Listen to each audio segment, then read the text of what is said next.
बिस्मिल्लाहिर्रहमानिर्रहीम अस्सलाम वालेकुम डियर स्टूडेंट। आज का जो हमारा टॉपिक है उसमें हमने क्लास ऑस्टिक थाइस को डिस्कस करना है।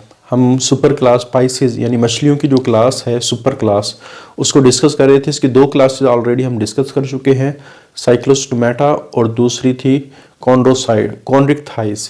तो आज हमने ऑस्टिक थाइस, ऑस्टिक का जो वर्ड है ये बोन से रिलेटेड होता है। जब भी किसी के साथ ऑस्टियो का वर्ड आ जाएगा तो वो हड्डी यानी बोन से रिलेटेड, और इक्थाइस कहते हैं मछलियों को। तो उर्फ़े आम में इनको बोनी फिशेस कहा जाता है। अच्छा, इनकी पहली कैरेक्टरिस्टिक तो यही है कि इनमें कार्टिलेज की बजाय हड्डियाँ यानी बोन्स बनना शुरू हो जाती हैं। आगे वो बहुत हार्ड किस्म की बोन्स बने या सॉफ्ट किस्म की बोन्स बने, दे हैव मोर और लेस बोनी स्केलेटन। तो इनके अंदर जो स्केलेटन होगा उसमें बोन्स होंगी विच रिप्लेस द कार्टिलेज, और वो कार्टिलेज को रिप्लेस करेंगी। अच्छा, आमतौर पे जितने भी वर्टिब्रेट्स होते हैं उनमें जो नोटोकॉर्ड है वो वर्टिब्रल कॉलम यानी रीढ़ की हड्डी में कन्वर्ट हो जाते हैं। लेकिन इनके अंदर क्या होता है कि ये जो नोटोकॉर्ड है इसके छोटे छोटे टुकड़े यानी मुकम्मल ये ख़त्म नहीं होता, रिप्लेस नहीं होता, बल्कि इसके छोटे छोटे टुकड़े वर्टिब्रल कॉलम के दरमियान मौजूद होते हैं।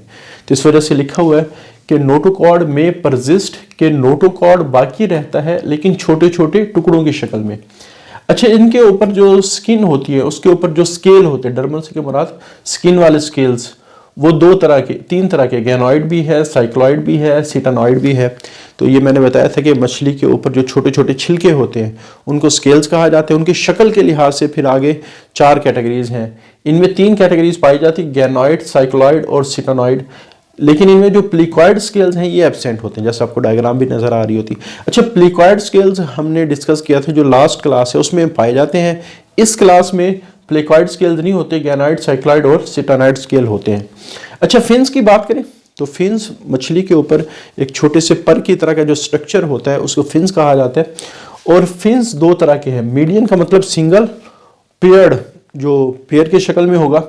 अब जैसे फॉर एग्जांपल जो मीडियन है, सिंगल है, अगर ये साइड्स के लिहाज से करें, हर एनिमल के अंदर एक डॉर्सल साइड होती है, एक वेंट्रल साइड होती है और एक आप कह सकते हैं टेल होती है। जो डॉर्सल साइड है अगर वहाँ कोई फिन लगा होगा वो डॉर्सल फिन कहलाएगा। अब चूंकि डॉर्सल साइड एक ही है, जैसे हमारी जो कमर है वो डॉर्सल है, एक ही है, और जो सामने जो पेट है वो वेंट्रल है, वहाँ अगर कोई फिन लगा होगा वो भी एक होगा। इसी तरह मछलियों की जो दुम होती है जिसको कॉर्डल कहा जाता है वो भी एक है। तो ये तीनों चीज़ें डॉर्सल, वेंट्रल और कॉर्डल। अच्छा, एक और बात ध्यान में रखेंगे, ये जो वेंट्रल स्केल लगा होता है ये आमतौर पे एनस वाले रीजन के पास लगा होता है। तो इस वजह से इसको एनल स्केल भी कहा जाता है, इसको एनल स्केल भी कहा जाता है। इसी तरह अगर हम बात करें पेयर्ड की तो पेक्टोरल कहते हैं कंधे वाले रीजन को।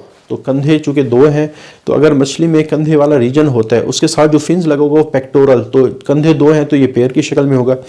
इसी तरह पेल्विक कहते हैं हिप रीजन को।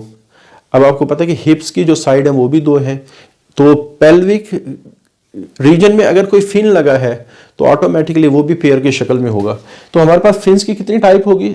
वो फिन्स जो अकेले अकेले हैं और वो फिन जो जुड़वा यानी पेयर की शक्ल में है। ये आप लोगों ने एमसीक्यूज के हवाले से याद रखना।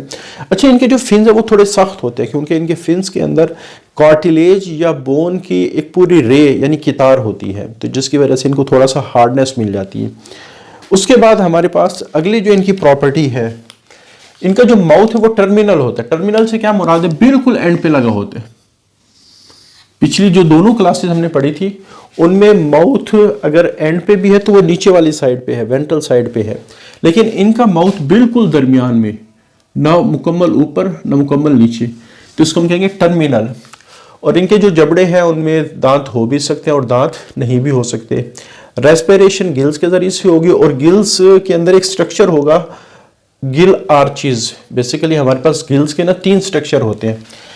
एक वो स्ट्रक्चर है जो आर्क की तरह का होता है जिसको गिल आर्च कहा जाता है। क्या कहा जाता है? गिल आर्च। एक वो स्ट्रक्चर है जिनको हम गिल रैकर कहते हैं, जिनको क्या कहते हैं? गिल रैकर। और एक वो स्ट्रक्चर है जिसको गिल फिलामेंट्स कहते हैं, गिल फिलामेंट्स।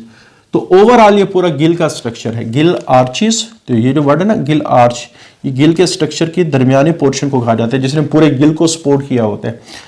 अच्छा, गिल रैकर का फंक्शन ये है कि जब पानी गुजरता है तो जो गिल रैकर होते हैं ये पानी को फिल्टर करता है, उसमें फूड वगैरह या कोई और चीज़ें हैं और उसके बाद पानी आता है गिल फिलामेंट्स, ये जो नीले रंग के आपको नजर आ रहे हैं। तो यहाँ ब्लड नेटवर्क होता है कैपिलरीज का, और यहाँ गैशियस एक्सचेंज भी होती है। इस तरह पूरा जो गिल है वो गैशियस एक्सचेंज का काम करे। अच्छा, ये जो गिल्स हैं, जैसे हमने लास्ट लेक्चर में भी डिस्कस किया था, ये मछली के अंदर एक कैविटी के अंदर रखे होते हैं। जैसे मैं कहता हूँ ये कैविटी है, उसके अंदर रखे हुए, और इन कैविटी के ऊपर एक कवरिंग होती है, उस कवरिंग को अपरक्यूलम कहा जाता है। तो गिल्स आर कवर्ड बाई अपरक्यूलम। तो ये अपरक्यूलम को होना ये बोनी फिशेस की कैरेक्टरिस्टिक में आता है। अच्छा, इसके अंदर एक स्विम ब्लेडर है।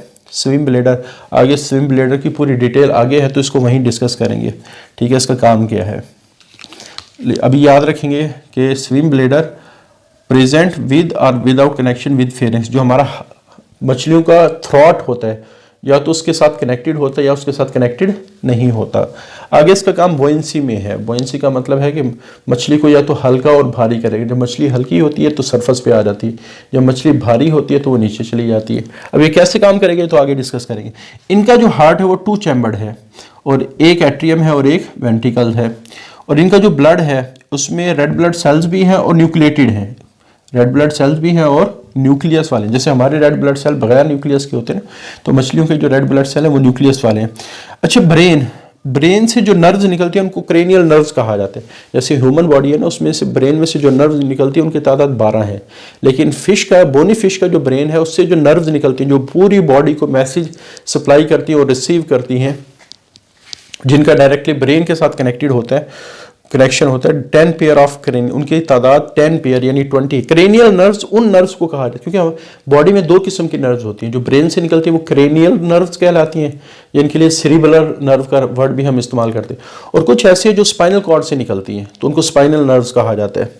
अच्छा, रिप्रोडक्शन में सेक्स सेपरेट है, मेल और फीमेल एनिमल अलग हैं। और जो गोनेड्स हैं, ओवरीज जिन्होंने एग प्रोड्यूस करना है, और टेस्टिस जिन्होंने स्पर्म प्रोड्यूस करना है, वो हमेशा पेयर की शक्ल में होंगे। मेल एनिमल के अंदर टेस्टिस होंगे, वो भी पेयर की शक्ल में, और फीमेल एनिमल के अंदर ओवरीज होंगी, वो भी पेयर की शक्ल में। फर्टिलाइजेशन एक्सटर्नल है, यानी मेल स्पर्म बाहर रिलीज करेगा, फीमेल एग बाहर रिलीज करेगा, और बाहर इन्वायरमेंट के अंदर फर्टिलाइजेशन होगी। इसको हम कहते हैं एक्सटर्नल फर्टिलाइजेशन। अच्छा, मछलियाँ जो हैं वो पानी में रहती हैं, तो पानी में अच्छी तरह ज़िंदगी गुजारने के लिए उन्होंने कुछ एडॉप्टेशंस किए हैं। एडॉप्टेशन का क्या मतलब है? उन्होंने अपने आप को पानी के मुताबिक ढाला है। तो उस एडॉप्टेशन में पहली जो एडॉप्टेशन है वो स्ट्रीमलाइंड है, कि इनकी आमतौर पे जो बॉडी है वो आगे से और पीछे से नोकीली होती है इस तरह, और नोकीली होने की वजह से ये पानी को काट के चीरती हुई आगे जाती है। अब सोचे ना, अगर हमारे पास ये मछली की जो सरफेस ऐसे होती है आगे से, तो पानी तो इसको ड्रैग कर देता, यानी पीछे धकेल देता। तो लेकिन ये वाली सरफेस, इस पे पानी जो सामने से आ रहा है वो इसको पीछे नहीं धकेल सकता, ये काटती हुई आगे जाएगी। तो यानी पानी की जो रेजिस्टेंट है वो इस स्ट्रक्चर की वजह से कम हो जाएगी। तो body of fish is such that it offer little resistant to water, के बॉडी इस तरह है कि पानी आने वाला जो पानी है, सामने से जो पानी आ रहा है, वो कम से कम रेजिस्ट करेगा वाइल स्विमिंग, जब ये तैर रही होती है। अच्छा, स्विम ब्लेडर क्या है? तो ब्लेडर एक स्ट्रक्चर स्विम जो तैरने में हेल्प करेगा। आमतौर पे ये ज़्यादातर बोनी फिशेस में होता है। इसका मतलब है ज़्यादातर बोनी फिशेस में अगर है तो सब में नहीं है, कुछ में ये नहीं होगा। आगे या तो ये फेरेंक्स के साथ कनेक्टेड हो सकता है या कनेक्टेड नहीं हो सकता। फंक्शन की बात करें, ये एक हाइड्रोस्टैटिक ऑर्गन है, और इसका मेन जो फंक्शन है, इसने ग्रेविटी ऑफ फिश को चेंज करना है बाय फिलिंग विद गैस। जैसे गुब्बारा है ना, गुब्बारे को आप अगर उसमें हवा नहीं है, आप उसको यहाँ से गिराएं तो वो तेज़ी से नीचे ज़मीन में गिरेगा। लेकिन अगर उसमें हवा भरी है तो वो बड़ी आहिस्ते आहिस्ते नीचे की तरफ जाएगा। तो इसका मतलब ये है कि हवा की वजह से चीज़ हल्की हो जाती है, और हल्की चीज़ बड़ी आहिस्ते आहिस्ते नीचे गिरती है। तो यहाँ भी ये जो स्विम ब्लेडर है क्या करता है, जब इसमें हवा भरती है तो मछली हल्की हो जाती है, और हल्की होने की वजह से वो सरफेस पे आ जाती है। और जब इसने नीचे जाना होता है, मछली ने, हल्की चीज़ तो नीचे जा नहीं सकती, तो ये अपनी इस हवा को बाहर निकालती है फिश। तो उसके बाद जब मछली बाहर हो जाती है तो मछली नीचे डूबना शुरू कर देती है, डूबने से मुराद नीचे चली जाती है। तो हमारे पास स्विम ब्लेडर एक ऐसा ऑर्गन है which can change the gravity of fish. Fish को हल्का या भारी कर रहा होता है बाई फिलिंग विद गैस। जब ये गैस से भरती है तो हल्की हो जाती है, जब गैस नहीं रहती तो भारी। इस का फायदा क्या होगा? ये बोयंसी में हेल्प करेगी। किस में हेल्प करेगी? बोयंसी में यही होता है कि अगर ये भारी होगी तो सिंक डूब जाएगी, नीचे चली जाएगी, अगर ये हल्की हो तो फ्लोट ऊपर तैरना शुरू कर देगी सरफेस पे। अच्छा, अब हमने कहा कि ये फीलिंग ऑफ गैस होती है। फीलिंग ऑफ गैस कैसे होगी? अब यहाँ हमने दो बातें कही थी कि मे नॉट, कि ये जो स्विम ब्लेडर है वो फेरिंग्स के साथ कनेक्टेड हो भी सकता है और नहीं भी हो सकता। अब पहले हम बात कर लेते हैं कि अगर ये स्विम ब्लेडर फेरिंग्स के साथ कनेक्टेड नहीं है तो फिर इसमें गैस कहाँ से आएगी? तो गैस में क्या होता है कि हमारे पास gases that fill the bladder are O2, CO2, nitrogen and may be secreted by gland in swim bladder. तो ये गैसेस वही ग्लैंड बना रहे होते जो स्विम ब्लेडर के अंदर मौजूद हैं। लेकिन अगर हमारे पास स्विम ब्लेडर फेरिंग्स के साथ कनेक्टेड है तो फिर ऐसी मछलियाँ क्या करेंगी कि जिस वक्त सांस लेती हैं तो उनके जिस्म से बुलबुले निकलते हैं। क्या निकलते हैं? बुलबुले।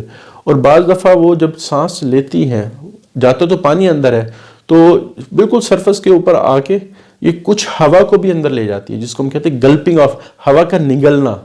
तो ये निगलेंगे कैसे? फेरिंग्स। तो फेरिंग्स से एक छोटी सी नाली निकलती है जो आगे स्विम ब्लेडर की तरफ जाती है। अब फेरिंग्स से थ्रॉट को कहा जाता है। तो थ्रॉट के जरिए से हवा इंटर होगी। तो ये काम उसी वक्त पॉसिबल होगा जब ये मछली किस पे आएंगी? सरफेस पे, तैरती हुई सरफेस पे आएंगी, तो हवा को अंदर लेके जाएंगी और उसकी वजह से स्विम ब्लेडर में जब हवा जाएगी तो मछली क्या हो जाएगी? हल्की हो जाएगी। अब इनको फिर जबरदस्ती अपने आप को ऊपर नहीं लाना पड़ेगा, अब ये पानी की सरफेस पे तैरती रहेंगी।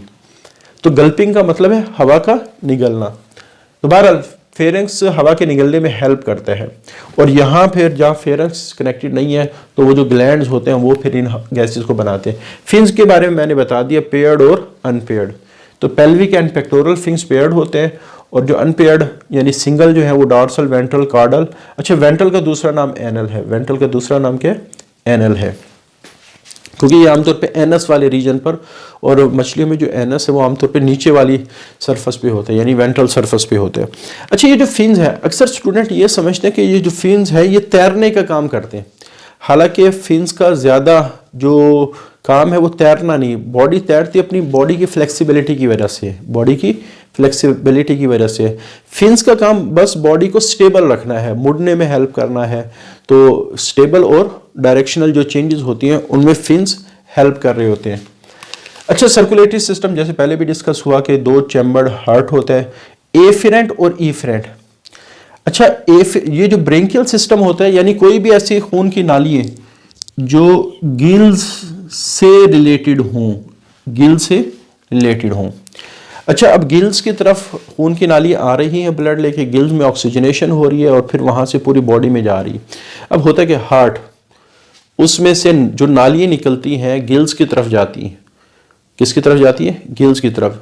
पूरी बॉडी का डीऑक्सीजनेटेड ब्लड दिल में इकट्ठा होता है, यानी जिसमें ऑक्सीजन, और फिर दिल उसको गिल्स में भेज देता है। तो वो नालियाँ जो हार्ट से गिल्स की तरफ लेकर जाएंगी उनको एफेरेंट कहते हैं। यानी ऐसी खून की नालियाँ जिसमें गिल्स की तरफ ब्लड आता है, और आता कहाँ से? हार्ट से आता है, तो उसको एफेरेंट, एफेरेंट का मतलब आने वाली। अच्छा, फिर जब उसमें ऑक्सीजनेशन होती है तो एफेरेंट ले जाने वाली, कि ये फिर पूरी बॉडी में ब्लड को लेके जाएगी। तो हार्ट, एफेरेंट, ब्रेंकियल सिस्टम या ब्लड की जो नेटवर्क है उसके जरिए से गिल्स में जाएगा, वहाँ ऑक्सीजनेशन होगी, फिर ईफेरेंट, ईफेरेंट के जरिए से पूरी बॉडी में चला जाएगा। अच्छा, रेस्पिरेशन गिल्स के जरिए से होती है, और गिल्स ऐसे ऑर्गन है जो ऑक्सीजन हवा से नहीं ले सकते बल्कि पानी के अंदर जो डिसॉल्व ऑक्सीजन है वो सेपरेट कर सकते हैं। और जब इन्होंने CO2 को रिमूव करना है तो पानी के अंदर रिमूव करेंगे। और ये गिल्स जो होते हैं उनके ऊपर नेटवर्क ऑफ ब्लड कैपिलरीज है। जो ब्लड है वो CO2 गिल्स को देता है, गिल्स पानी में शामिल करता है, पानी बाहर इनको बॉडी से निकल जाता है। इसी तरह पानी जब आता है गिल्स के अंदर, वहाँ से वो ऑक्सीजन लेते हैं, ब्लड को दे देते हैं। तो इस तरह यहाँ गैसियस एक्सचेंज हो रहा है। एक्सक्रीटरी ऑर्गन किडनी है, और ये जो किडनी है ये इक्वेटिक इन्वायरमेंट के लिहाज से हाईली मॉडिफाइड होते हैं। अब जब हम बात करते हैं इक्वेटिक इन्वायरमेंट की, वो दो तरह के, फ्रेश वाटर और सी वाटर, यानी समंदर का पानी। अब दोनों के अंदर किस तरह का यूरिन बनेगा ये डिफरेंट है, और ये किडनी डिसाइड करते हैं। जैसे फ्रेश वाटर में जो यूरिन है वो डाइल्यूटेड होना चाहिए, और जो सी वाटर है उसमें यूरिन कंसनट्रेटेड होना चाहिए। तो इसका मतलब ये होगा कि जो मछलियाँ समंदर के पानी में रहते हैं उनके जो किडनी है वो मॉडिफाइड होते हैं टू प्रोड्यूस कंसनट्रेटेड यूरिन, और जो फ्रेश वाटर यानी दरियाओं की मछली हैं वो उनके जो आप कह सकते हैं किडनी है they are modified to produce diluted urine, क्योंकि ये जो कंसनट्रेटेड यूरिन का बनाना या डाइल्यूटेड यूरिन का बनाना it is a osmoregulatory strategy, कि ये ऑस्मो रेगुलेशन का मिजाज है, क्योंकि इस समंदर के पानी में साल्ट ज़्यादा होते हैं तो उनकी बॉडी में जब साल्ट ज़्यादा आने लगते हैं तो बॉडी यूरिन के ज़रिए से साल्ट निकालती है। अब यूरिन में जब साल्ट ज़्यादा होंगे तो कंसनट्रेटेड हो जाएगा। इसी तरह जो फ्रेश वाटर होता है तो उसमें साल्ट कम होते हैं, पानी की क्वांटिटी ज़्यादा होती है, तो पानी बॉडी में ज़्यादा होता है तो फिर पानी को वो किडनी निकालते हैं, तो वो इस तरह वो डाइल्यूटेड यूरिन बन जाता है। यानी आप ये समझ लें कि किडनी एक्वेटिक इन्वायरमेंट के लिहाज से मॉडिफाइड है, कि वो जानते हैं कि किस इन्वायरमेंट में किस किस्म का यूरिन बनाना है और वेस्ट को किस तरह रिमूव करना है। तो बहरहाल ये हमारे पास जो फिशेस वाला आर्टिकल है वो ख़त्म हो गया। अच्छा, एवोल्यूशन ये कहती है कि ज़िंदगी का आगाज़ पानी में हुआ और दुनिया के पहले जो वर्टिब्रेट जिनको फिशेस कहा जाता है तो वो पानी में रहते हैं। बाद में क्या हुआ कि वर्टिब्रेट्स जो मछलियाँ हैं इनके कुछ मेंबर खुश्की पर चले गए, वहाँ जाके रहना शुरू हो गए। अब ये जो पानी से खुश्की पर जाना है, अब ज़ाहिर बात है पानी के अंदर रहने वाले ऑर्गेनिज्म की रिक्वायरमेंट डिफरेंट है, खुश्की पर रहने वालों की डिफरेंट है। तो इस वजह से अगला जो हमारे पास आर्टिकल होगा कि जब लाइफ पानी से खुश्की पर गई, जब ये एनिमल पानी से खुश्की पर गए तो उन्होंने खुश्की के लिहाज से कौन सी चीज़ें ऐसी डेवलप की कि उनके लिए खुश्की पर रहना क्या हो गया, आसान हो गया। तो इसको हम कहते हैं transition of life from aquatic to terrestrial mode of life, कि पानी से खुश्की की तरफ लाइफ का ट्रांजिट होना, मुंतकिल होना। तो बहरहाल इस टॉपिक को हम इंशाल्लाह अगले लेक्चर में डिस्कस करेंगे। आज के लिए इतना ही, अल्लाह हाफिज़।